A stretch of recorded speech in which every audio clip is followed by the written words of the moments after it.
नमस्कार शेतकरी मित्रांनो, मी आपला कृषी मित्र माधव टाले. परवा आपण हळद या पिकाचा खताचा पहिला डोस कधी, कोणता आणि कसा घालायचा याबद्दल आपण यूट्यूबला एक व्हिडिओ टाकला होता. त्यामध्ये आपण अमोनियम सल्फेट या खताची शिफारस केली होती. युरियाच्या ऐवजी अमोनियम सल्फेटची शिफारस केली होती. तर त्यामध्ये काही शेतकऱ्यांचे आपल्याला फोन आले होते की युरियाच्या ऐवजी अमोनियम सल्फेट का घ्यावं. तर त्यासाठी आपण हा व्हिडिओ शेवटपर्यंत पाहायचा आहे. कारण युरिया हा सिंगल फॉर्ममध्ये असतो आणि तो पिकाला जेवढा घ्यायचा तेवढं पिकाने घेतल्याच्या नंतर त्याचा लिचिंग लॉस होतो. म्हणजे काय, तो एका विशिष्ट खालच्या पातळीला जाऊन बसतो, तो नंतर पिकाला उपलब्ध होत नाही. परंतु अमोनियम सल्फेट हा जो युरियामध्ये जो अमोनिया येतो तोच अमोनिया हा अमोनियम सल्फेटमध्ये येतो आणि याला बॉन्डिंग म्हणजे दुसरा बॉन्ड जोडलेला असतो तो सल्फरचा.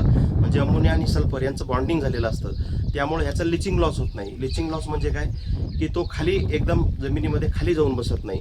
पिकाला तो एकतर अमोनियम सल्फेट त्वरित उपलब्ध होतं आणि ते खाली जाऊन बसत नाही. म्हणजे पिकाला जसं जसं लागेल तसं तसं ते त्या ठिकाणी उपलब्ध होतं.